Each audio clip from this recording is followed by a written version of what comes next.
Welcome, intrepid learners, to another deep dive. Have you ever paused to consider how the sprawling, interconnected narrative of the Marvel Cinematic Universe truly came to be? We're not just talking about, the origin of your favorite hero, but the very genesis of the realities they inhabit. Today, we're embarking on an epic journey through the MCU, a story spanning billions of years and, well, countless realities. We've been provided with an incredible chronicle that meticulously traces everything from the dawn of creation right up to the fracturing of the multiverse. Our mission: to distill those essential nuggets of knowledge, those real aha moments, and the surprising connections that weave this whole saga together. We want to help you feel truly well-informed without getting completely lost in all the cosmic minutiae. Indeed.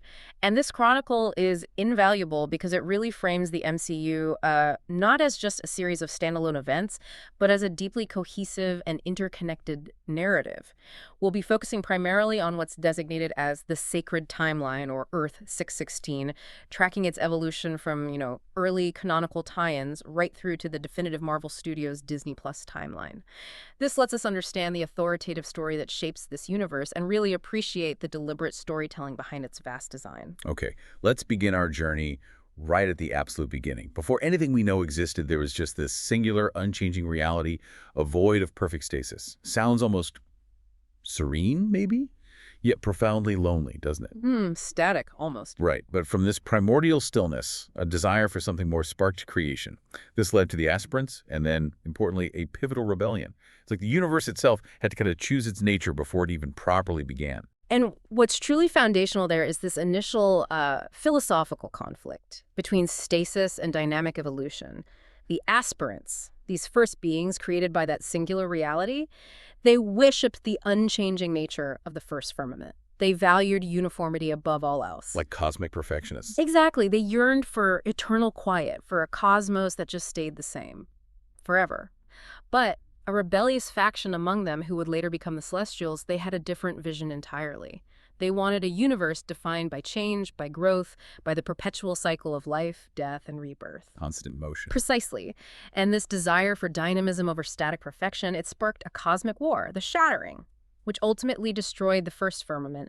And from its remnants, the second cosmos was born, effectively our first multiverse, with Arisham the Judge, the Prime Celestial, kind of at its helm. Setting things in motion. He ignited the first suns, initiating this grand experiment of creation. But as we learn, this act of creation wasn't purely, shall we say, altruistic.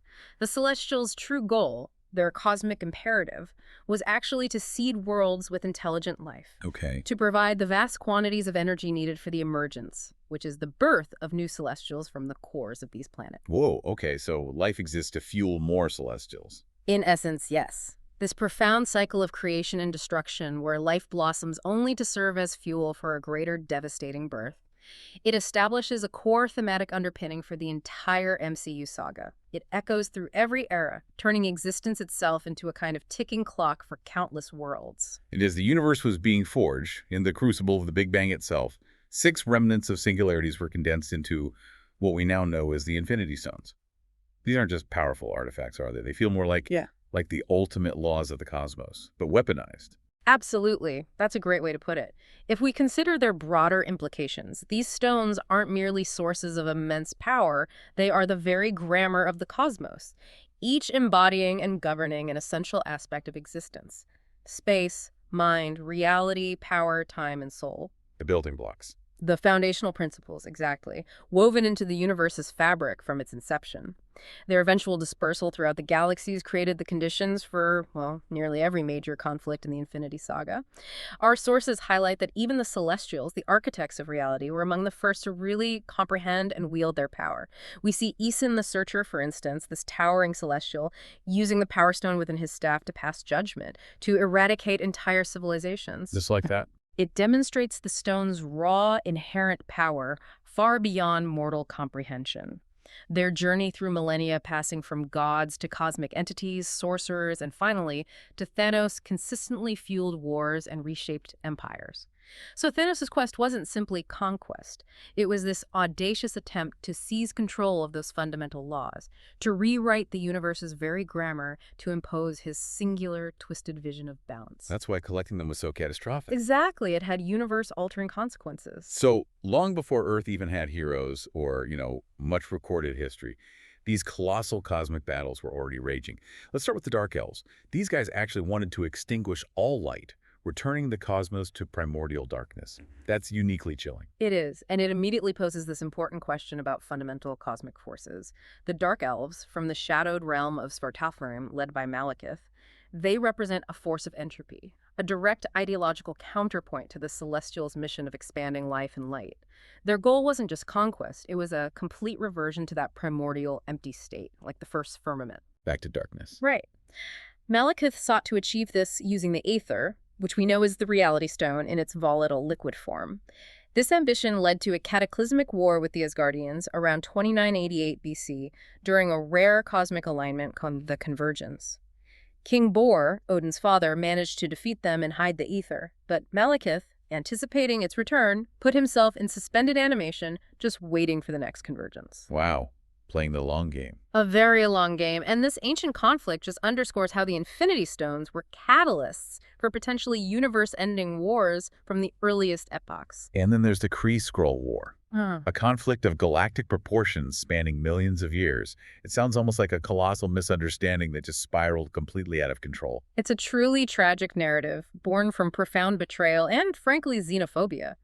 Millions of years ago, the Skrulls, initially benevolent, technologically advanced shapeshifters, sought to uplift a native species on Hala, the Kree homeworld. They proposed this unique contest, taking representatives from both the Kree and the plant-like Kotati to Earth's moon, actually. Our moon. Seriously. Yeah. The Kotati created a lush garden, symbolizing life. The Kree built the city, symbolizing power. When the Skrulls chose the Kotati for their peaceful wisdom, the aggressive Kree, fueled by jealousy, annihilated the Kotati delegation. Then they ambushed Skrull envoys, stole their tech, reverse-engineered it, and launched a surprise attack. That ignited a war that raged for millennia.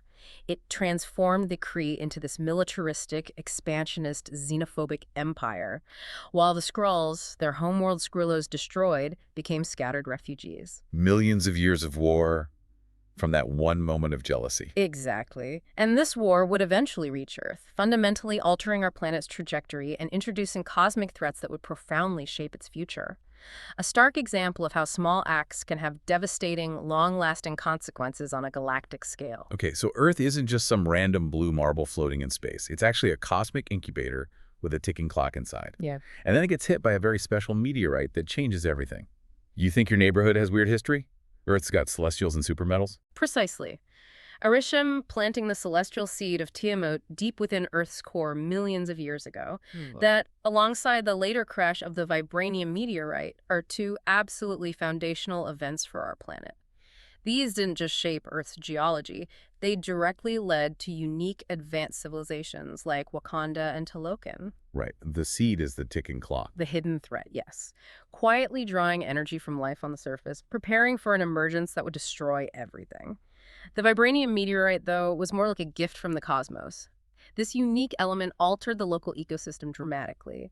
It led to the heart-shaped herb in Africa, vital for Wakanda's Black Panthers. And the underwater city. Exactly. A smaller deposit in the Atlantic fostered the underwater civilization of Talokan. These incidents just underscore Earth's cosmic significance. A pivotal location, unknowingly harboring immense power and this devastating secret at its core. Then you have these godlike beings, the Eternals, sent by the Celestials to secretly guide human development, inspire myths. On the surface, sounds pretty benevolent. But there's a much darker twist to their mission, isn't there? Yes, and it's a profound hidden truth that really challenges their own self-perception. Because while the Eternals believed they were protecting humanity for its own sake, their true purpose was just ensuring humanity's growth to provide the energy needed for Tiamat's emergence. The planet destroying birth. The planet destroying birth. which reveals this chilling deception at the heart of their existence. See, Erisham first created the deviants to eliminate apex predators, letting intelligent life develop. But the deviants evolved beyond control, becoming predators themselves. So the Eternals were sent around 5000 BC, synthetic, immortal, cosmic-powered beings to eradicate the deviants and protect early humans. So they were protectors in a way. They were operating from the shadows, inspiring myths, even guiding tech fastos, introducing the plow, things like that. The team, led by Ajak, lived for millennia with this purpose, completely unaware that their protective actions were actually cultivating Earth for its eventual destruction. That's rough. Finding out your whole existence is based on a lie that leads to, well, the end of the world you protected. It puts their entire existence into question, absolutely, and makes you ponder the true, often devastating cost of creation in this universe. Okay, here's another real aha moment that reshapes how we see a realm like Asgard. It wasn't always the shining, peaceful kingdom we first saw under Odin, was it? What does this chronicle reveal about its less than heroic origins? That's an excellent question, because the true aha moment for many, I think, is finding out Asgard's early history was built on brutal conquest. Under Odin Allfather, Asgard's empire was established through bloody campaigns alongside his firstborn child, Hela, the goddess of death. Killa. Together, they subjugated the 9 realms. What's key here is that Odin eventually wanted a more benevolent rule. But Hela's ambition, her bloodlust, grew beyond his control. He had to defeat her and imprison her in hell. And then, he systematically rewrote Asgardian history. Covered it up. Completely. Erased Hela from all records, recast the past as peaceful, enlightened, even painted over conquest murals in the palace.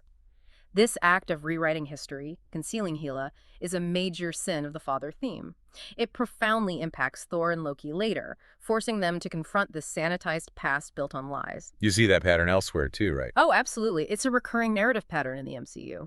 Think Howard Stark, Ego, Wenwu, powerful father figures concealing dark truths. This deception fundamentally sets up Thor's later character arc and ultimately the fate of Asgard itself. So, while cosmic empires clashed across the universe, Earth wasn't just sitting idle. It had its own ancient power players, both magical and, well, mysterious. Yeah. From powerful rings to hidden mystical cities, our planet seems to have always been a nexus of unique forces. Absolutely. Earth was never a quiet backwater. It was always a nexus of power, a target for threats, and it developed its own formidable defenders. Think about the Second Convergence around 2988 BC. Malekith and the Dark Elves try again, but King Bor's Asgardians defeat them. Earth was already entangled in cosmic affairs millennia ago. Wow. Then, around 1000 AD, this figure Wenwu discovers 10 mystical rings their origin. Still unknown, cosmic maybe. They grant him immortality, immense power. He establishes the Ten Rings, a clandestine criminal organization operating for 1,000 years, shaping history from the shadows. The 10 rings from Iron Man 1, but way older. Way older and far more significant than initially revealed. And fast forward to 965 AD, the frost giants invade Earth in Tunsberg, Norway. Odin intervenes, confiscates the casket of ancient winters, and adopts Laufey's abandoned son. Loki and the Eternals were there too. The Eternals were recorded as having participated in that defense, yes. Beyond these external conflicts, Earth cultivated its own mystical guardians, too.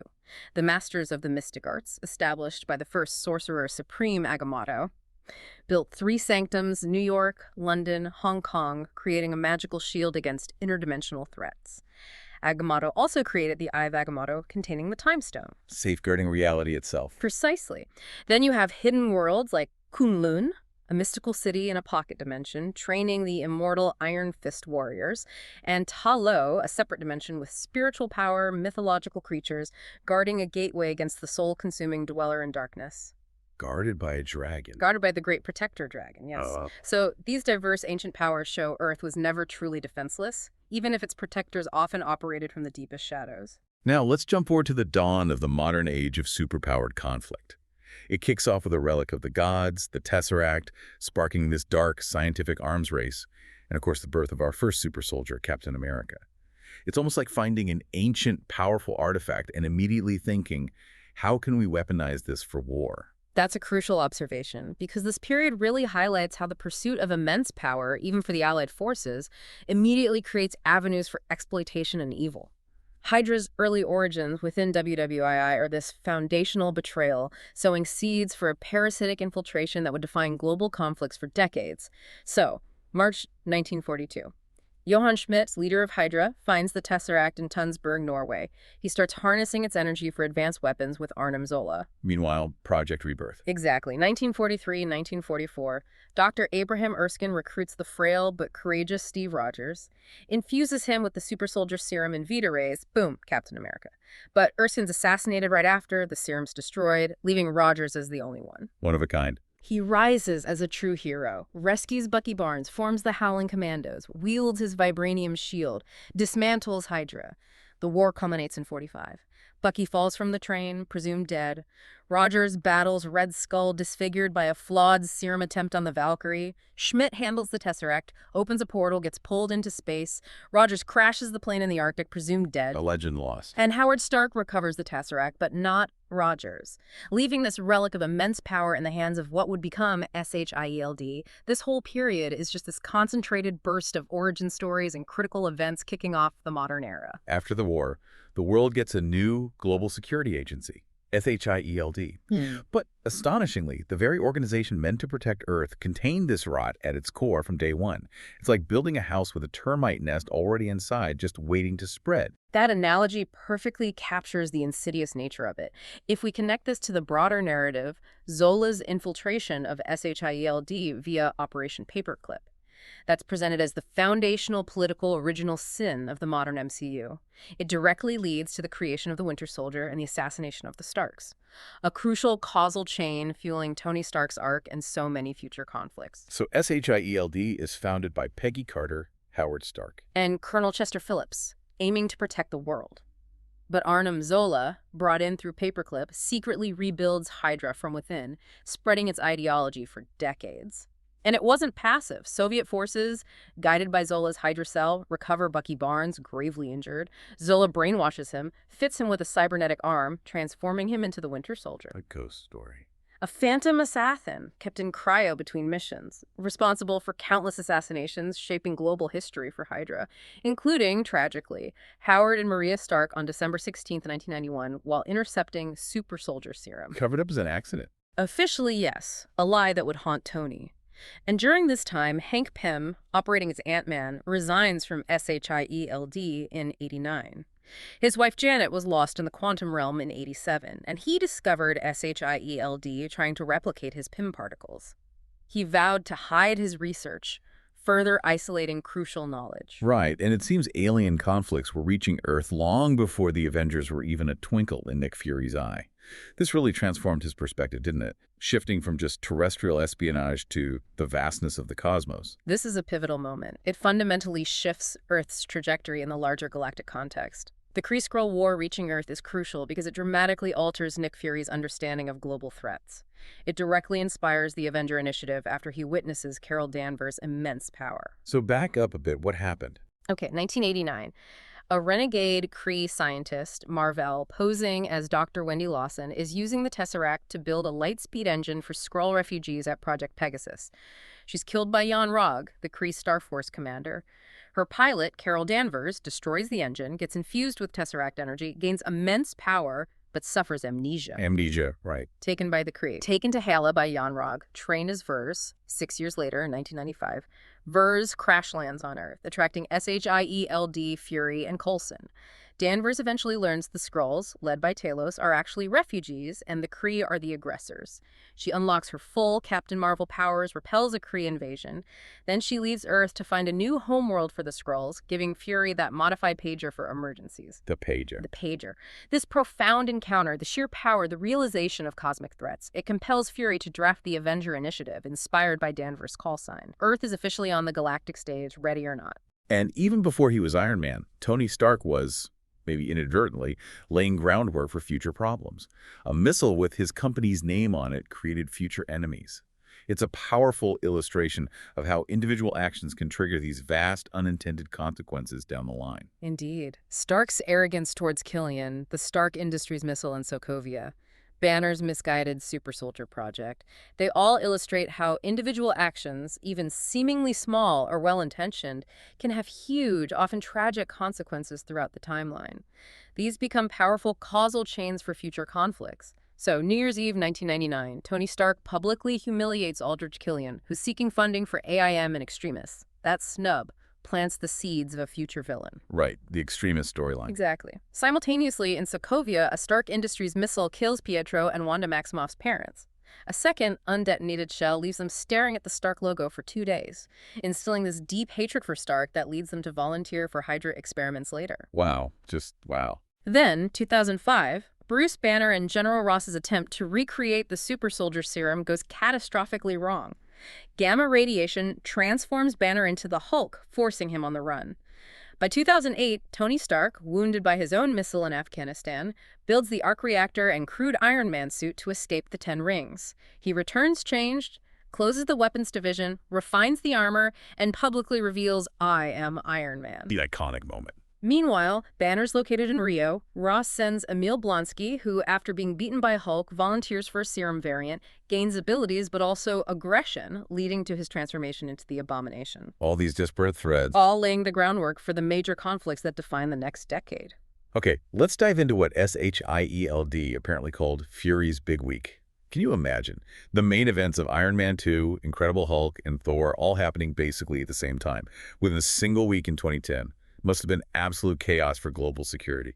What's really illuminating here is the narrative craftsmanship. This big week vividly illustrates the overwhelming convergence of threats that finally forced SHIELD to grasp the true scale of cosmic danger. It's the critical period where the Avenger Initiative really started to coalesce, pulling in all these different elements. So walk us through it. What happens first? First, the Iron Man crisis. Tony Stark, 6 months after revealing his identity, is being poisoned by his Palladium core. He's facing government pressure, rival Justin Hammer, and Ivan Vanko seeking revenge. Nick Fury and Natasha Romanoff undercover as Natalie Russman intervene. Stark synthesizes a new element using his father's research, defeats Vanko and Hammer with Rhodey, who becomes War Machine. Okay, Iron Man crisis dealt with, mostly. Concurrently, the Hulk incident unfolds. Bruce Banner returns to the U.S., reunites with the Betty Ross.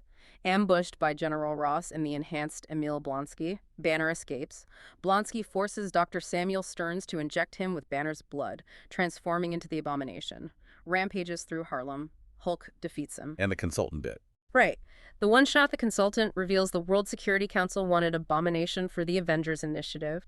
Coulson and Sitwell cleverly sent Tony Stark to antagonize Ross, just to make sure Abomination stayed locked up. Sneaky. Okay, what else in this big week? Then the Asgardian arrival. Thor's coronation is interrupted by frost giants. He defies Odin, goes to Jotunheim. Odin banishes Thor to Earth, New Mexico, strips his powers. Mjolnir follows. Thor is discovered by Jane Foster. SHIELD agent Phil Coulson investigates Mjolnir. Remember the one-shot? A funny thing happened on the way to Thor's hammer. Coulson calmly deals with robbers en route. Classic Coulson. Loki discovers his frost giant parentage. Odin falls into the Odin sleep. Loki takes the throne, sends the destroyer to Earth. Thor sacrifices himself. Mjolnir returns, powers restored. He defeats the destroyer, confronts Loki in Asgard trying to commit genocide via the Bifrost, destroys the Bifrost. Loki falls into the void. All in 1 week. All these high-stakes events, boom, boom, boom. SHIELD's definitive wake-up call cemented the urgent need for a team like the Avengers. Right after that, a huge development.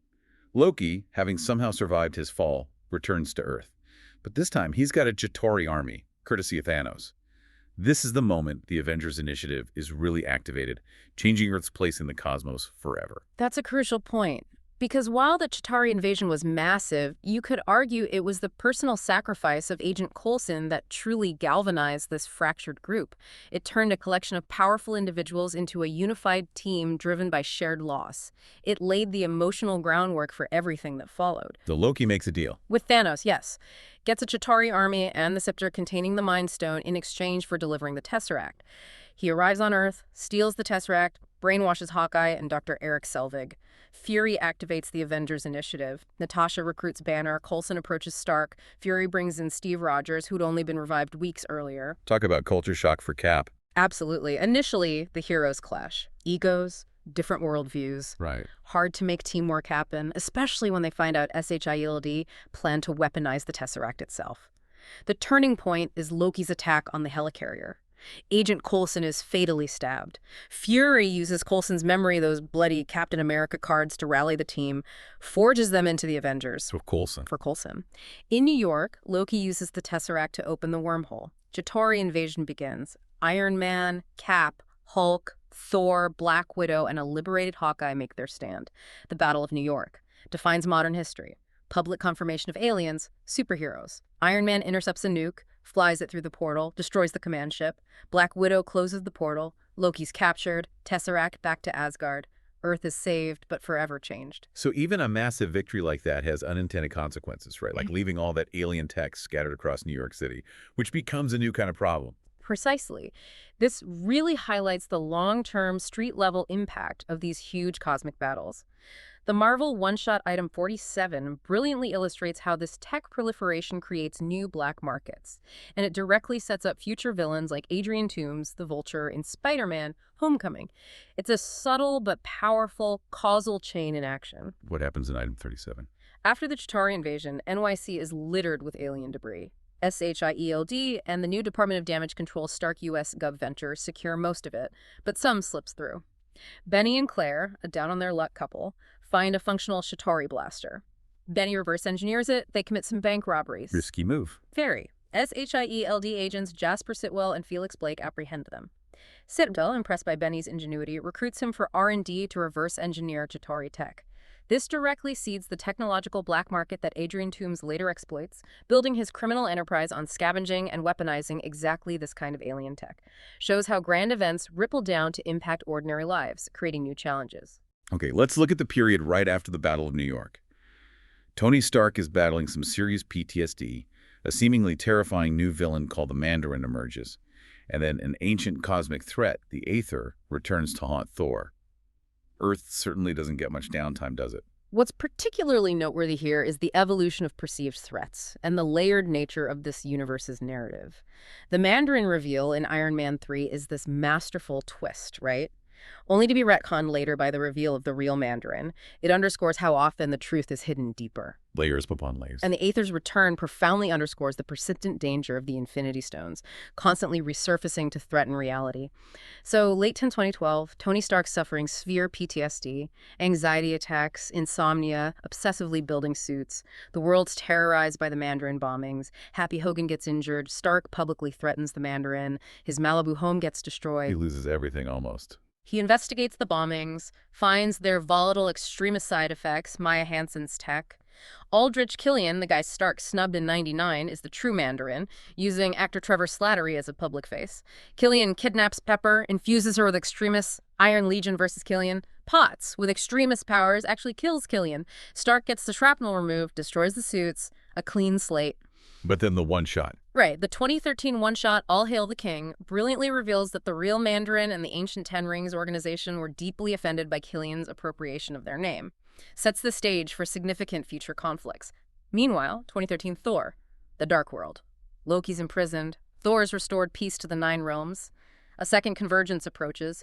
Jane Foster accidentally finds and absorbs the Aether, the Reality Stone, awakening Malekith and the Dark Elves. Bad timing. Extremely. Malekith attacks Asgard. Frigga, Thor's mother, is tragically killed protecting Jane. Thor, seeking revenge, frees Loki. Loki seemingly sacrifices himself, helping defeat Malekith on Earth during the convergence. Thor, disillusioned, declines the throne, and then it's revealed Odin is actually Loki in disguise, having usurped the throne. Trickster. The Aether is then given to the Collector for safekeeping. The reasoning: don't keep two Infinity Stones in one place. Too dangerous. These events weave personal trauma and cosmic threats, fueling the hero's journeys and relentlessly setting up the bigger saga. Okay, this next revelation really shakes things up. Captain America gets this crushing aha moment. The shocking truth that Hydra was inside SHIELD all along. An insidious rot dating back to WWII. That must have just shattered his entire worldview. It absolutely did. If we connect this to the broader implications, this is the devastating payoff of that original sin we discussed, Sola's infiltration. It shatters Steve Rogers' trust in institutions, publicly exposes systemic corruption globally, and fundamentally alters the intelligence landscape. Forces heroes like Natasha Romanoff into the shadows. And of course, the return of Bucky Barnes as the Winter Soldier is a deeply personal blow for Rogers, confronting a nightmare from his past. So how does it unfold in 2014? Steve Rogers, already disillusioned with SHIELD's preemptive methods, is warned by Nick Fury the agency is compromised. Fury is seemingly killed by assassins led by the Winter Soldier. Rogers, Romanoff, and Sam Wilson Falcon go on the run. They uncover the horrifying truth. Hydra, rebuilt by Zola with an SHIELD for decades, is behind Project Insight. The helicarrier plan. 3 advanced helicarriers linked to satellites, ready to eliminate millions identified as threats by Zola's algorithm. Rogers exposes the plot to the world. Maria Hill reprograms the helicarriers to destroy each other. SHIELD collapses. In an emotional confrontation, Rogers battles the brainwashed Bucky Barnes, who later saves an unconscious Rogers before disappearing again. The global impact is immense. The fall of SHIELD forces everyone into a new, uncertain reality. So while Earth was reeling from Hydra's massive betrayal, a completely different team of misfits was forming across the galaxy, inadvertently getting tangled up with an Infinity Stone and a very powerful, very questionable father figure. It just highlights the vast, simultaneous scale of problems in this universe. This raises an important question about the diversity of heroism, doesn't it? And the sheer breadth of cosmic threats existing outside Earth's immediate sphere. The Guardians' formation, chaotic as it was, and their discovery of the Power Stone directly connects them to the overarching Infinity Saga, an ego. Well, ego introduces another powerful sin of the father theme through a truly cosmic and disturbing lens. Walk us through their formation. Okay, 2014. Peter Quill, Star-Lord, abducted in 1988, steals a mysterious orb on Morag. This puts him in the crosshairs of Ronan the Accuser, a Kree fanatic working for Thanos. Quill, along with Gamora, Thanos' adopted daughter, Rocket, Groot, and Drax are arrested on Xandar. They escape, try to sell the orb to the Collector, who reveals it contains the Power Stone. Oops. Big oops. Ronan steals it, plans to destroy Xandar. The Guardians, now officially a team, defend Xandar with the Ravagers and Nova Corps. Groot sacrifices himself. Quill and team somehow wield the Power Stone together to destroy Ronan. Stone goes to the Nova Corps. But then Volume 2 happens right after. Months later, yes. In Guardians of the Galaxy Volume 2, also 2014, the Guardians are saved from the Sovereign by Ego, a Celestial and Quill's biological father. Ego explains he's seeding planets for the expansion, wanting to remake the universe. Only Quill inherited the Celestial gene needed to activate the seeds. Then the chilling twist. Ego reveals he put the tumor in Quill's mother's head, causing her death, to ensure Quill's focus wasn't divided. That's monstrous. It is. Meanwhile, a Ravager mutiny leads to Yondu, Rocket, and Groot being captured. They escape, travel to Ego's planet, reunite with the others. The Guardians battle Ego. Yondu sacrifices himself to save Quill from the planet's destruction, powerfully proving he was Quill's true, loving father figure all along. These stories show misfits uniting against cosmic threats while dealing with profound personal betrayals and complex family legacies. And down in the grittier corners of New York City, specifically Hell's Kitchen, a different kind of hero was emerging after the Battle of New York. A blind lawyer by day, masked vigilantes by night, juggling identities and battling more grounded threats. These stories are so important because they anchor the universe to a distinctly human scale. They show the gritty aftermath of major events, how ordinary people grapple with extraordinary abilities and the power vacuums left by major conflicts. They add this rich, canonical texture, showcasing the nuanced battle against organized crime and personal demons, quite distinct from the cosmic threats. So Daredevil starts when? From 2014-2015, Matt Murdock, blinded as a child but with hypersenses, fights crime as a masked vigilante in Hell's Kitchen. As a lawyer with Foggy Nelson and Karen Page, he systematically dismantles the operations of the Russian mafia, the Yakuza, the Chinese drug trade, all controlled by the criminal kingpin Wilson Fisk, who presents himself as a philanthropist. Murdock, embracing the Daredevil persona in his armored suit, eventually defeats Fisk. And other street-level heroes were popping up too. Absolutely. During the same period, Jessica Jones, a private investigator with super strength, confronts her abuser, Kilgrave, the man with terrifying mind control powers. She eventually kills him in this profound act of liberation. Daredevil's activities get complicated by the brutal methods of Frank Castle, the Punisher, who's systematically executing criminals. And the return of Lectra Nachos draws Daredevil into a war against the ancient ninja cult, the Hand. And Luke Cage, after his bar is destroyed, moves to Harlem, gets drawn into conflict with local crime bosses, Cottonmouth Stokes, and later Diamondback Striker, eventually becoming the hero of Harlem. So much happening just on the streets of New York. It demonstrates that even without cosmic stakes, the fight for justice on Earth is complex, often brutal, shaping this diverse landscape of heroes and villains responding to the city's deepest needs. Okay, let's tackle the Age of Ultron. This is where Tony Stark's good intentions to protect the world go horribly, cosmically wrong. He creates a sentient AI that basically decides the only path to peace is human extinction. It's a classic cautionary tale about technological hubris writ large. What's truly fascinating here is that pervasive theme of humanity's hubris and the unintended consequences of trying to impose these static, absolute solutions on a dynamic reality. Ultron's genesis is a direct result of past failures and fears, and it introduces two incredibly significant characters, Wanda Maximoff and Vision. Their personal arcs profoundly shape the future of the entire saga. So how does Ultron come about? In 2015, the Avengers retrieve Loki's scepter with the Mind Stone from Hydra's last stronghold in Sokovia. There, they encounter the Maximoff twins, Pietro and Wanda, empowered by Hydra experiments. Stark and Banner discover a complex AI within the scepter's gem. In a bid to create a global defense system, Stark uses it to complete his Ultron program. Ultron swiftly becomes sentient, accesses global networks. And reaches a terrifying conclusion. That human extinction is the only path to peace. He attacks the Avengers, escapes with the scepter, recruits the Maximoff twins who blame Stark for their parents' deaths, and acquires vibranium from Ulysses Klaue in Johannesburg. Wanda uses her burgeoning powers to inflict these hallucinatory visions on the Avengers, notably causing that devastating Hulk rampage in Johannesburg. That was brutal. Ultron then forces Dr. Helen Cho to use her synthetic tissue cradle and the Mind Stone for a perfect, vibranium-infused body for himself. But Wanda reads Ultron's mind, sees his true genocidal intent. The twins turn against him, the Avengers retrieve the body, Stark and Banner upload a fragmented JIRVIS into it, Thor's lightning brings Vision to life, Vision immediately proves his worthiness by lifting Mjolnir and joins the Avengers. A turning point. Huge. The final battle's in Sokovia. Ultron uses vibranium to lift the city, planning to drop it like a meteor. Avengers, Maximoffs, Vision heroically evacuate civilians. Pietro is tragically killed, saving Hawkeye. Wanda unleashes her powers, destroying Ultron's primary body. Stark and Thor shatter the landmass. In the aftermath, Hulk departs, fearing his own nature. Vision destroys the last Ultron drone. And a new Avengers facility and team are formed: Rogers, Romanoff, Wanda, Vision, Sam Wilson, James Rhodes. This event profoundly reshapes the team and the world's perception of superhuman threats. So while the Avengers are fighting this extinction-level robot, a whole other critical heist is happening involving shrinking tech. And it introduces a brand new, incredibly important scientific concept, the quantum realm. It felt like discovering an entirely new layer of reality hidden beneath ours. This raises an important question about hidden potential, doesn't it? And alternate approaches to heroism, because it introduces the quantum realm, a concept that becomes absolutely critical for the entire saga.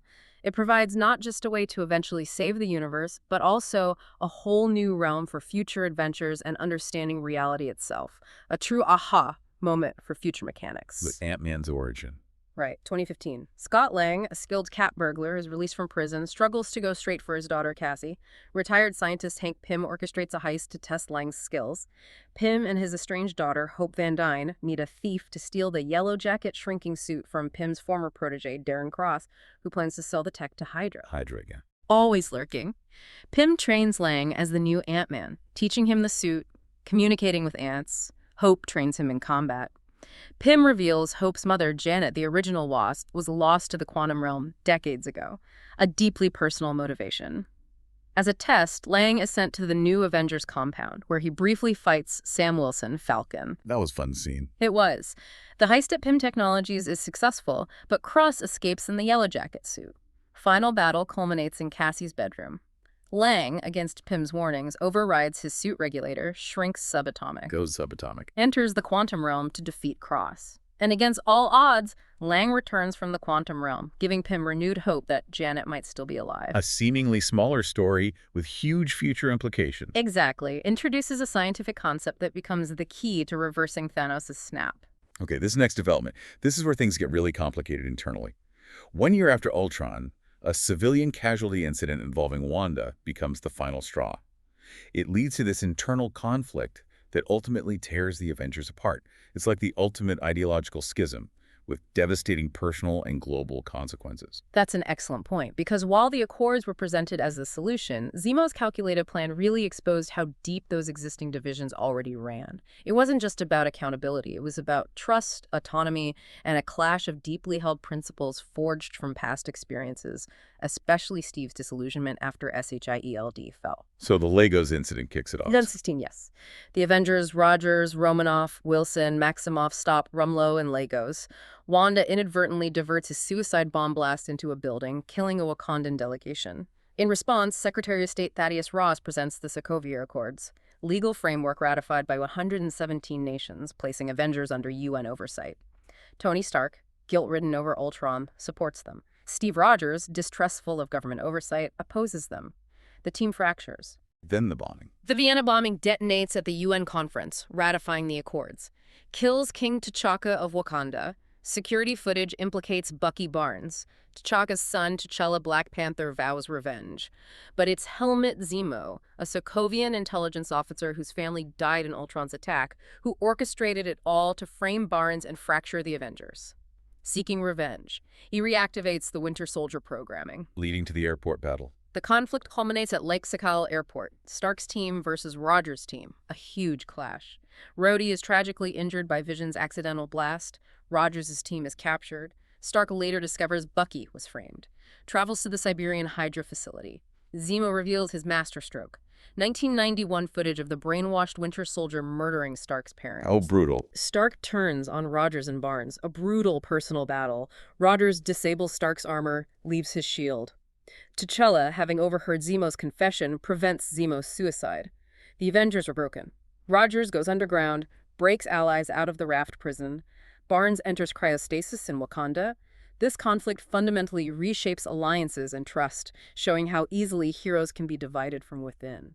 In the direct aftermath of that civil war, many heroes are forced to confront these profound, personal, often painful, hidden histories. Natasha Romanoff and T'Challa in particular face these deep reckonings with their pasts and legacies. Exactly. These narratives delve into profound personal histories and generational legacies. Natasha confronts her traumatic Red Room past, while T'Challa has to grapple with his father's hidden crime in Oakland, directly linking back to that sins of the father's theme and challenging Wakanda's isolationist policies. So Black Widow's story takes place Right after the airport battle in 2016, Natasha, now a fugitive, goes into hiding. Receives a package from her estranged sister, Yelena Belova, leads her to discover the Red Room, the brutal Soviet program that trained them, is still active under General Dreykov, whom Natasha believes she'd killed. more ghosts from the past. She reunites with Yelena, Alexei Shostakov, Red Guardian, Melina Vostokov, her dysfunctional undercover family from 1995, to infiltrate and destroy the airborne Red Room fortress, freeing the other widows from Dreykov's mind control. Natasha gets a Quinjet to free her captured teammates from the raft. Simultaneously, 1 week after his father's death, T'Challa returns to Wakanda to be crowned king, defends his title against M'Baku, his first mission, capture Ulysses Klaue, tracks him to Busan, South Korea, captures him, but Klaue is broken out by Eric Stevens. Stevens kills Klaue, brings his body to Wakanda, reveals his true identity. N'Jadaka, son of Prince Njobu, T'Chaka's brother. The cousin. A flashback reveals T'Chaka killed Njobu in Oakland in 1992 for radical plans involving Wakandan tech, abandoning young Eric. Killmonger, with royal blood, challenges T'Challa, defeats him, becomes new Black Panther, plans to ship weapons globally. A complete shift in Wakandan policy. T'Challa is rescued, healed, returns. Civil war ensues. T'Challa defeats Killmonger. He then decides to end Wakanda's centuries of isolation, revealing his nation to the UN. Both arcs highlight the heavy burden of past secrets and the challenge of forging a new, more transparent path forward. Meanwhile, down in Queens, about 2 months after that airport battle, a young Peter Parker is trying to balance high school with being Spider-Man. He's desperate to prove himself worthy of being an Avenger, but he's running headfirst into these street-level problems born from the post-convasion landscape.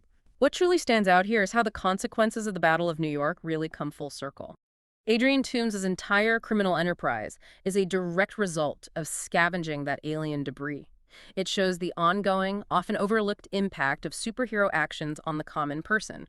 Peter's journey becomes this powerful lesson in true responsibility and heroism without constant mentor guidance. So, late 2016. Peter's balancing high school and Spider-Man, eager for an Avengers mission from Tony Stark. He encounters Adrian Toomes, the Vulture, a former salvage owner driven out of business by Stark's damage control after the Battle of New York. Toombs uses a powerful flight suit and hybrid weapons made from scavengatory tech. Peter's reckless attempts to stop him cause a disaster on the Staten Island ferry. Stark steps in. Stark confiscates Peter's advanced suit due to immaturity. Peter then makes the shocking discovery that Liz, his homecoming crush, is Toombs' daughter. Toombs deduces Peter's identity, threatens him. Peter, back in his homemade suit, stops Toombs from hijacking a DODC plane loaded with advanced tech from the old Avengers Tower. Importantly, he saves Toombs' life as his suit malfunctions. A true hero moment. Absolutely. Stark offers Peter an Avengers spot and a new suit. Peter declines, choosing to remain a friendly neighborhood hero. Stark and Pepper Potts then announce their engagement. This arc firmly establishes Peter's character and his personal code. Okay, from street-level crime to cosmic empires, now we dive deep into the mystical side of the MCU. We follow this brilliant but arrogant neurosurgeon whose life-shattering accident leads him to become the protector of reality itself. Talk about an unexpected career change. This really raises an important question about the boundaries of reality, doesn't it? And the nature of belief. Doctor Strange's journey introduces magic, the multiverse as a tangible threat, and the time stone as a critical defensive tool. His willingness to bend natural law, even for good, will have long-term consequences, as Mordo aptly points out later. So Strange's story starts when? 2016-2017, Dr. Stephen Strange, brilliant, wealthy, arrogant neurosurgeon, life shattered by a car accident, hands damaged, career over. Desperate, he travels to Kamartaj in Kathmandu, Nepal, discovers the Masters of the Mystic Arts, secret order led by the Ancient One. Initially skeptical, I assume. Very, but he's shown the true reality of the multiverse, begins training alongside Carl Mordo. Prodigious student, masters spells quickly, secretly studies forbidden texts, learns to use the Eye of Agamotto, manipulates time, contains the time stone, learns Earth is protected by 3 sanctums, NY, London, HK, generating a magical shield. Then the threat emerges. Caecilius, a former student, steals forbidden pages to contact Dormammu, ruler of the Dark Dimension, seeking eternal life. Destroys the London sanctum, attacks New York. Strange learns the Ancient One drew power from the Dark Dimension to prolong her life. This shatters Mordo's rigid moral code. The Ancient One is mortally wounded, but encourages Strange. As the Dark Dimension consumes Earth via the destroyed Hong Kong sanctum, Strange uses the Eye of Agamotto, the Time Stone, to trap himself and Dormammu in a time loop. Brilliant. Forces Dormammu to bargain, abandon Earth, take Caecilius. Strange becomes master of the NY Sanctum, protector of the Time Stone. Mordo, disillusioned, abandons the Order, vowing to rid the world of sorcerers. This story expands the MCU's scope into magic and sets up a key Infinity Stone defense. Thor's cosmic travels eventually lead him to a prophecy of destruction, the shocking return of a forgotten, terrifying sister, and ultimately the complete annihilation of his homeworld, Asgard. Talk about a bad day at the office. What's truly compelling here is Thor's profound personal journey. It's the ultimate reckoning with Odin's hidden past and Hela's terrifying legacy, which we touched on earlier. His realization that Asgard is not a place, it's a people, is this profound thematic shift. Marks his transition to true kingship, preparing him for the existential threats of Infinity War. So 2017. 2 years after Sokovia, Thor's traveling the cosmos, failed search for Infinity Stones, captured by fire demon Surtur, learns of Ragnarok prophecy, Asgard's destruction, Odin no longer there. Thor defeats Surtur, takes his crown, returns to Asgard, finds Loki posing as Odin. With Doctor Strange's help, they find Odin in Norway. A dying Odin reveals his firstborn child. Hela, goddess of death, imprisoned after conquering the 9 realms with him, Odin's death releases her. And she doesn't waste time. Hela appears, effortlessly destroys Mjolnir, pursues Thor and Loki, knocks them into space, arrives in Asgard, slaughters the army, resurrects ancient forces to resume conquest. Thor crash lands on Sakaar, garbage planet ruled by the Grandmaster. Captured by Valkyrie, a former Asgardian, now slave trader. Forced into contest of champions against the Hulk. Friend from work. Exactly. Hulk's been on Sakaar since Age of Ultron. Thor, Hulk, Valkyrie, and a reluctant Loki eventually escape, steal ship, return to Asgard. Thor, having lost an eye to Hela, has a vision of Odin. Realizes Asgard is not a place, it's a people. Ragnarok is necessary to defeat Hela, whose power is tied to Asgard itself. Hard truth to accept. Loki places Surtur's crown in the eternal flame, resurrecting giant Surtur. Surtur fulfills the prophecy, destroys Asgard, killing Hela. Thor, now king, leads his people on a starship towards Earth. This redefines Thor's understanding of home and leadership. Okay, let's unpack this pivotal moment. The period of relative peace just abruptly and catastrophically ends. After years of buildup, the Mad Titan Thanos finally steps into the spotlight, and his relentless quest for the Infinity Stones becomes this unstoppable, universe-altering force. Yeah. The ultimate villain has truly arrived. What's truly captivating here is Thanos' unwavering conviction, his brutal efficiency. His motivations, however twisted and genocidal, make him compelling, almost sympathetic to some, believing he's saving the universe. The sheer speed and brutality of his stone acquisition, starting with decimating Xandar for the Power Stone, then killing Loki for the Space Stone, immediately escalates the stakes to this cosmic, truly existential level. So 2018 begins grimly. Extremely. Thanos and his Black Order, having the Power Stone, intercept the Asgardian refugee ship, the Statesman. Thanos demands the Tesseract from Loki, overpowers Thor and Hulk easily, kills Loki and Heimdall, who manages to send Hulk to Earth first. Thanos crushes the Tesseract, reveals the Space Stone, adds it to his gauntlet. Hulk crashes into the New York Sanctum, reverts to Banner, warns Strange and Wong. They quickly recruit Tony Stark. The warning is out. Ebony Maw and Cull Obsidian, two of the Black Order, arrive for the Time Stone from Strange. Peter Parker joins the fight. Maw captures Strange. Stark and Parker stow away on Maw's ship, kill Maw, rescue Strange, decide to take the fight to Thanos on Titan. Meanwhile, Thor. Guardians rescue Thor adrift in space. Thor, Rocket, Groot travel to Nidavellir. Dwarf King Eitri forges Stormbreaker, a new weapon powerful enough to kill Thanos. The rest of the Guardians, Quill, Gamora, Drax, Mantis, go to nowhere. Thanos already has the Reality Stone, captures Gamora. To save Nebula from torture, Gamora tragically reveals the Soul Stone is on Vormir. There, the Keeper Red Skull, transported in 45, reveals the sacrifice required. A soul for a soul. Thanos, in a moment showing some twisted form of love, throws Gamora to her death, acquiring the Soul Stone. This inexorable march establishes Thanos as an unprecedented threat. With Thanos closing in fast, heroes find themselves fighting desperately on two fronts simultaneously: Earth and his ravaged home planet, Titan. Everything is on the line, leading to impossible choices and just heart-wrenching sacrifices. If we consider the broader implications, these battles are a testament to both extraordinary hero collaboration and, ultimately, their devastating failure against an unstoppable force. Doctor Strange surrendering the Time Stone based on seeing that single winning future out of millions highlights the cosmic chess match at play. While Wanda's tragic choice to destroy Vision, then watch him be restored and kill again, that embodies the ultimate repeated cost of this conflict. So what's happening on Earth? Proxima Midnight and Corvus Glaive attack Wanda and Vision in Edinburgh for the Mind Stone, rescued by Rogers, Romanoff, Wilson. The heroes regroup, travel to Wakanda, hoping its science can safely remove the stone from Vision. And on Titan. Stark, Parker, Strange encounter Quill, Drax, Mantis, Nebula. Their elaborate plan to ambush Thanos and remove the gauntlet nearly succeeds. But an enraged Quill, learning of Gamora's death, breaks Mantis's hold. Thanos overpowers them, stabs Stark.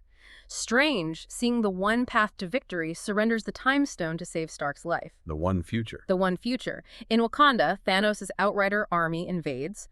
Avengers, Black Panther, Wakandan army mount defense. Thor, Rocket, Groot arrive with Stormbreaker, turning the tide temporarily.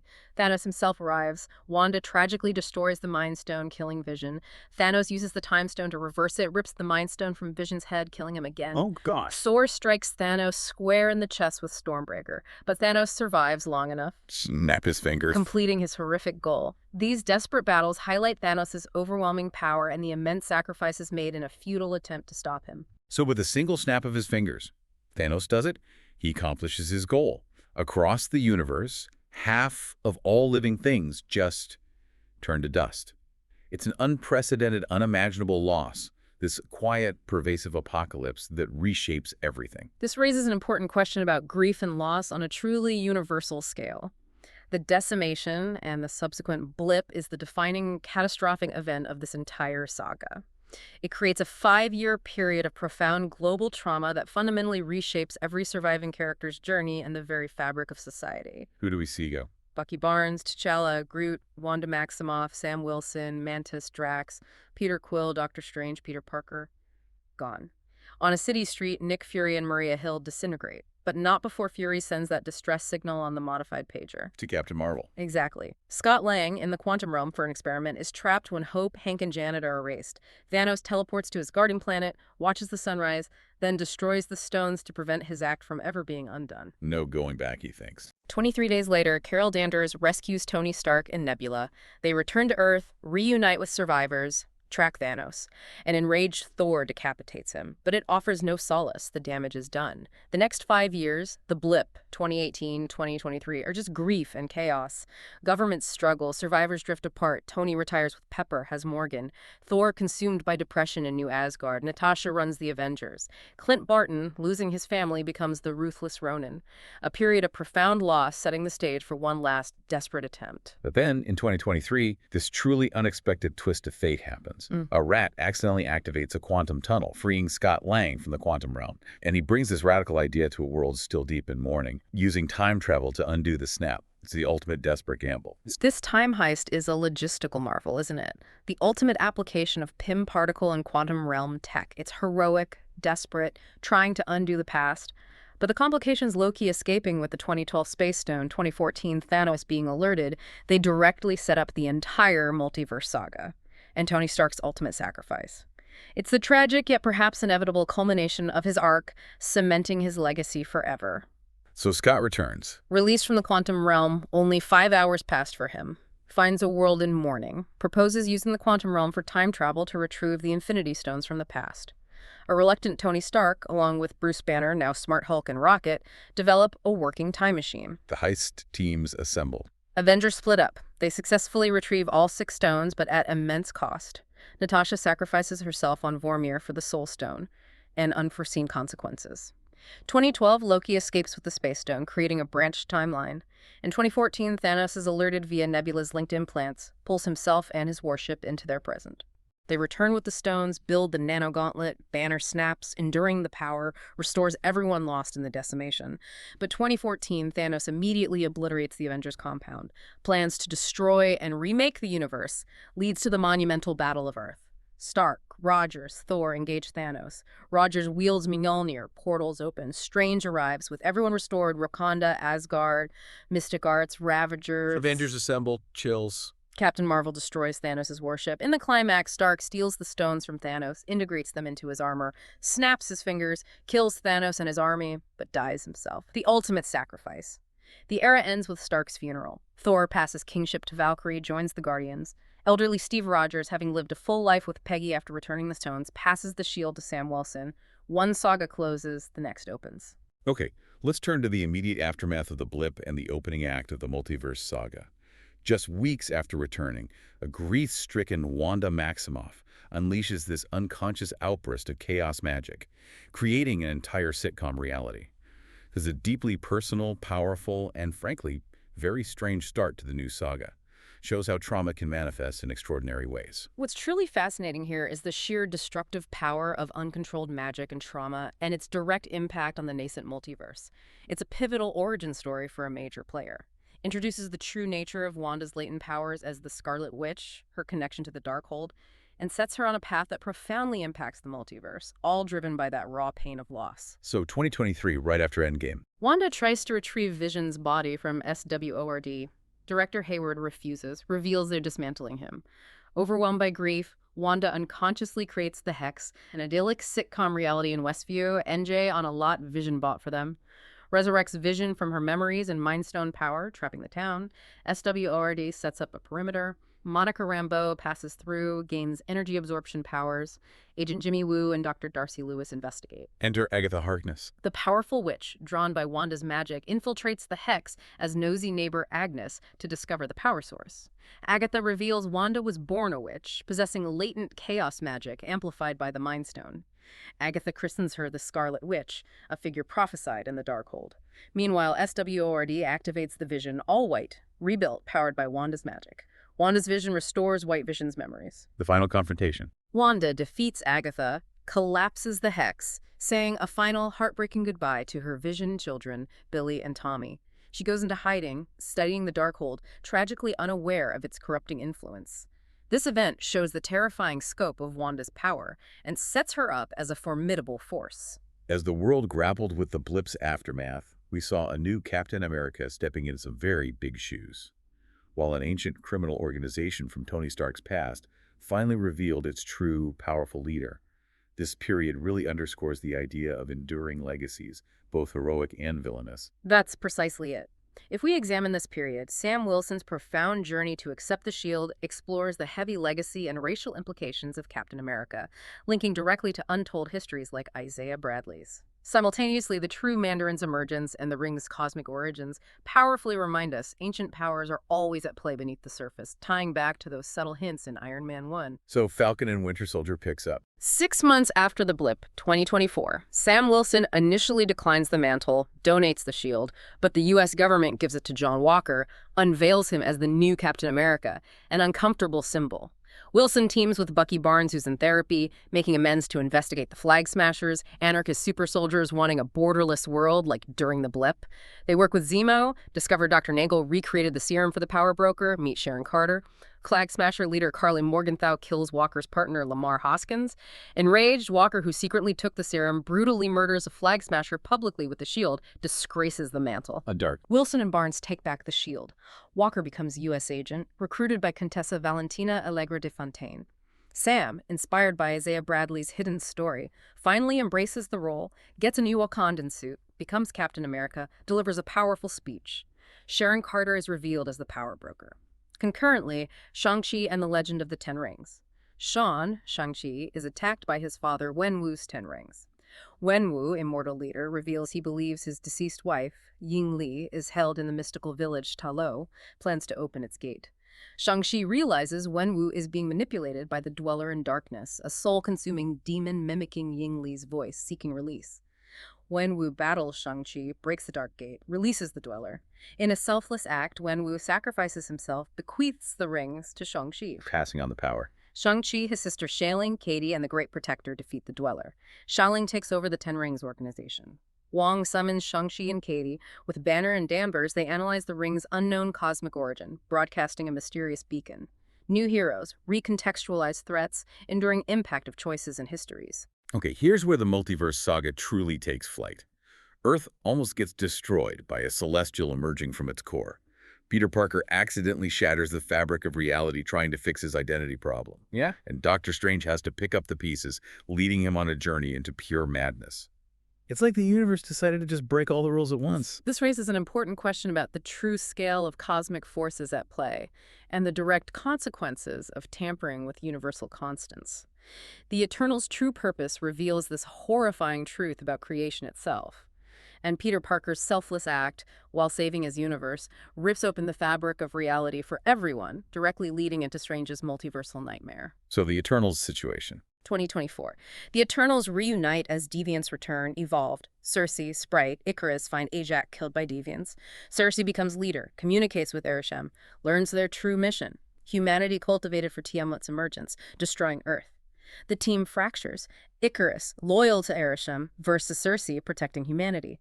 Icarus killed Ajax to prevent her stopping the emergence.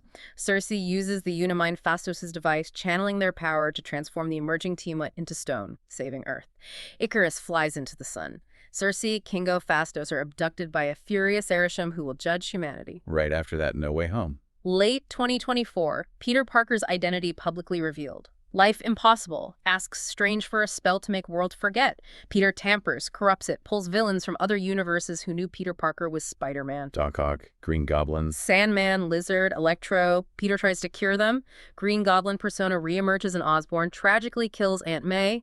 MJ and Ned accidentally summon 2 other Peter Parkers, Tobey Maguire, Andrew Garfield. 3 Spider-Men bond, cure the villains.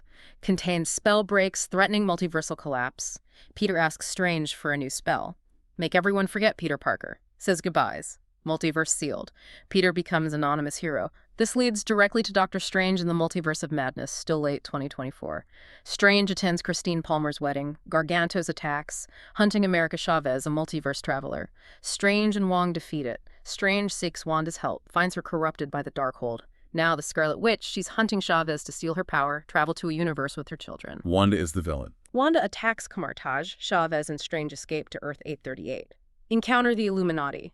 Wanda dreamwalks into her 838 self, brutally slaughters the Illuminati, captures Chavez at Mount Wundagore. Strange dreamwalks into a corpse variant of himself, confronts Wanda. Chavez controls her powers, shows Wanda the terror she inflicts on alternate children. Wanda relents, destroys Darkholds across the multiverse, seemingly sacrifices herself. Strange develops a third eye from Darkhold corruption. These events dramatically expand the MCU into multiversal threats, showing the heavy price of meddling with reality. So what does this all mean for the New World Order after the snap and the multiverse cracking open? It's been a busy few years since then. New heroes, new mythologies, new cosmic threats constantly emerging and tying back to old ones. The universe feels bigger, more unpredictable than ever. What truly stands out here is the sheer diversity of new heroes and the expansion into new mythologies, Egyptian gods, the re-emerging Kree-Skrull conflict, deeper quantum physics. Crucially, these stories continue building on the existing framework. Hawkeye's trauma, Wakanda dealing with T'Challa's legacy, Kang rising as the new overarching multiversal threat, and old wars leading to a secret invasion on Earth. We see new heroes navigating this post-blip world. Kamala Khan in Mrs. Marvel 2025 offers a fresh perspective, a teen fan discovering powers linked to the Noor dimension, revealing a mutation. Moon Knight 2025 delves into Egyptian gods, showing Earth's deep spiritual history tied to cosmic forces. Existing heroes deal with fallout. Clint Barton mentors Kate Bishop in Hawkeye, Christmas 2024. Shuri grapples with T'Challa's legacy, confronting Namor and the hidden nation Talokan in Black Panther. Wakanda, Forever 2025. Maya Lopez confronts her past and discovers ancestral powers in Echo 2025. Jennifer Walters becomes She-Hulk 2025, navigating superhuman law and online hate groups. And the cosmic stage keeps expanding. Ant-Man and the Wasp. Quantumania 2025 plunges us into the quantum realm, encountering Kang the Conqueror. This firmly establishes him as the central multiversal threat. Thor. Love and Thunder 2025 introduces Gore the God Butcher and Jane Foster as Mighty Thor. Guardians of the Galaxy Volume 3, 2026, confronts Rocket's traumatic origin with the High Evolutionary and reforms the team. The Kree-Skrull conflict resurfaces in Secret Invasion 2026, with Nick Fury confronting radicalized Skrulls on Earth, igniting global paranoia. And The Marvels 2026 entangles Carol, Monica, and Kamala's powers, leading to a tear in reality, trapping Monica in a parallel universe, hinting at the X-Men with Beast's appearance. These diverse stories broaden the canvas, weaving new threads and setting up grander conflicts. While all this multiversal chaos is erupting on the sacred timeline and its branches, there's this whole other story unfolding outside of time itself, with a very familiar trickster god at its center. Loki's journey here is truly unique, almost a parallel universe of character development itself. This really raises an important question about free will versus destiny, doesn't it? And the ultimate responsibility for creating and maintaining the multiverse. Loki's journey, from self-serving villain to selfless protector, it's arguably the most profound character arc in the entire chronicle. He literally becomes the living anchor of the new multiversal Yggdrasil, an incredible transformation. So this is the 2012 Loki. The variant who escaped with the Tesseract during the time heist, yes. Apprehended by the Time Variance Authority, TVA, an organization outside time, pruning branches to protect the singular sacred timeline. Loki learns from Mobius the TVA was created by timekeepers. Hunts a dangerous Loki variant revealed to be Sylvie, a female Loki whose timeline was pruned. They discover the timekeepers are androids, journey to the Citadel at the end of time, meet the true creator. He who remains, a 31st century scientist variant who discovered the multiverse. Kang, essentially. Yeah. A variant, yes. Explains a multiversal war between his variants led him to create the TVA. Offers them a choice. Take over or kill him. Sylvie kills him. Shatters the sacred timeline. Multiverse reborn. Infinite branches. Loki finds a changed TVA with a Kang statue. Chaos ensues. Loki uncontrollably time slips through TVA's past, present, future. Works with Mobius, Hunter B-15, Ouroboros, OB, to stabilize himself and deal with the failing temporal loom weaving raw time, now overloading. Encounter Victor Timely, 19th century variant, whose aura needed to fix the loom. Loom explodes. Loki survives. Time slipping evolved. Spends centuries learning control. Realizes the loom is a fail-safe to destroy all but the sacred timeline. His final act. In a final selfless act of profound transformation, Loki walks out to the dying timelines, destroys the loom, uses his magic to gather and weave the infinite branches into a new structure resembling Yggdrasil, the world tree. He becomes the living anchor for the multiverse. Forever alone, but ensuring all timelines can exist. The TVA, reborn, now monitors branches, hunts dangerous Kang variants. This arc is a masterclass in character transformation and sets the stage for the Multiverse Saga's core conflict. Hashtag outro. So if we connect this all back, this chronological journey from the first firmament right up to Loki becoming the multiversal Yggdrasil, It reveals the MCU as this sprawling, meticulously crafted tapestry, truly staggering ambition, and it's fundamentally driven by that perpetual struggle, isn't it, between forces of stasis and dynamic evolution.